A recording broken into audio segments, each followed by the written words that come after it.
Hello दोस्त, स्वागत है आप लोगों का अपने और हमारे YouTube channel new star coaching centre पर। तो चलिए आज इंटर यानी कि इंटर सेकेंड ईयर यानी फाइनल ईयर का आप लोगों का हिंदी का यानी गद्य खंड का अध्याय 4 करा रहे हैं। ठीक है, ये इंटर का याद रखिएगा। और अध्याय 4 में अर्धनारीश्वर जो कि दिनकर जी द्वारा रचित है। ठीक है, याद रखिएगा, जो एक राष्ट्र कवि भी है। तो चलिए फटाफट आप लोगों को सुनना है। तो फर्स्ट क्वेश्चन देखते हैं, अर्धनारीश्वर पाठ के लेखक कौन है या अर्धनारीश्वर की किसकी रचना है, किसने इसका रचना किया। तो इसका राइट आंसर हो जाएगा रामधारी सिंह दिनकर। ठीक है, अगला है रामधारी सिंह दिनकर की रचना कौन सी है निम्नलिखित में।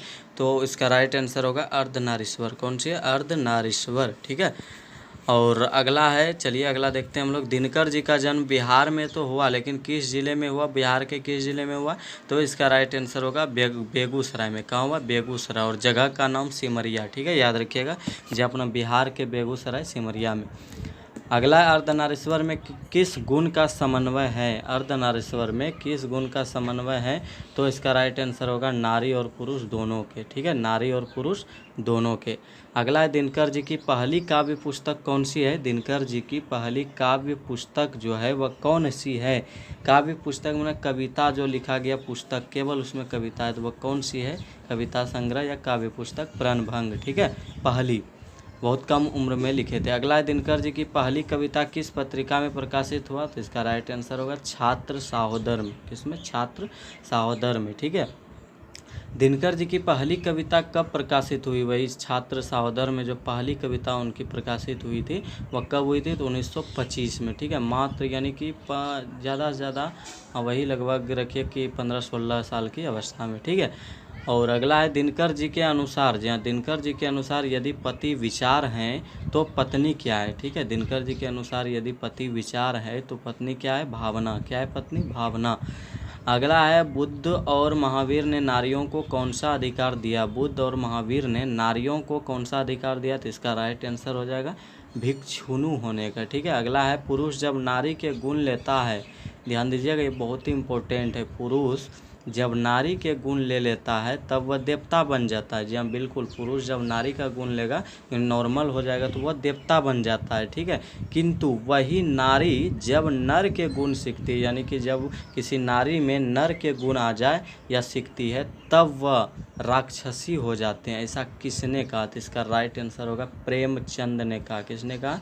प्रेमचंद ने। ठीक है, अगला है, अर्धनारीश्वर का किस विधा से संबंध है, यानी किस विधा क्या अर्धनारीश्वर जो है यह कौन सी विधा में। तो इसका राइट आंसर होगा एकांकी। क्या है? एकांकी।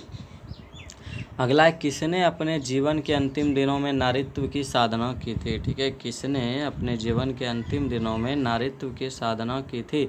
इसका राइट आंसर हो जाएगा गांधी जी ने। किसने? गांधी जी ने।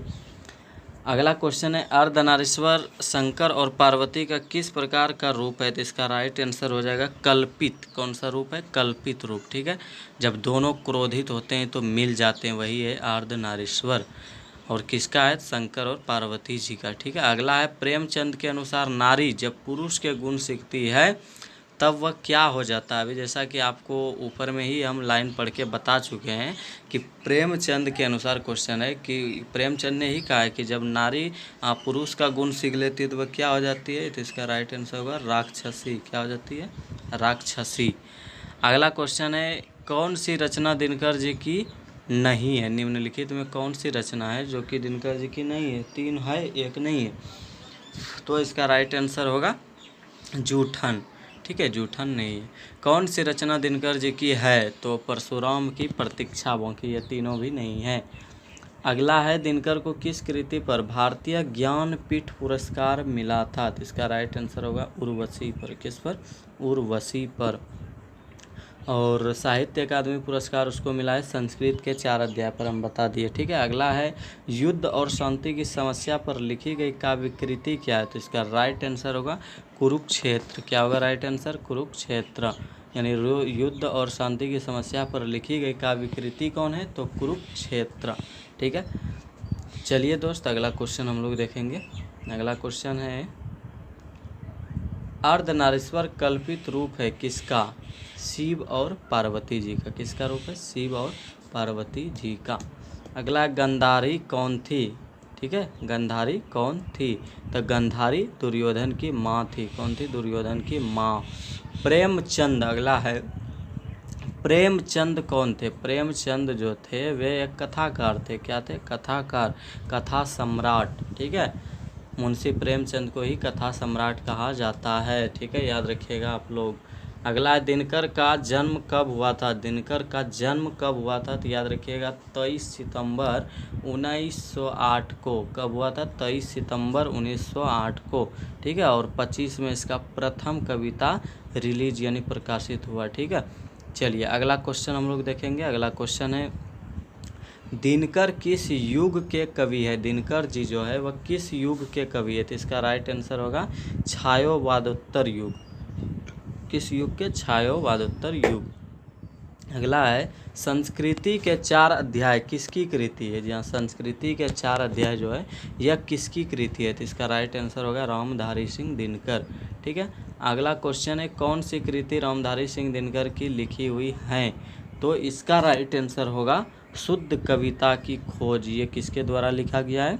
हमारे दिनकर जी के द्वारा। तो चलिए दोस्त, लेते हैं इजाज़त, और इसी तरह का ऑब्जेक्टिव क्वेश्चन पढ़ने और सीखने और कोई भी मैथ साइंस पढ़ने के लिए हमारे इस चैनल को हमेशा देखते रहिए।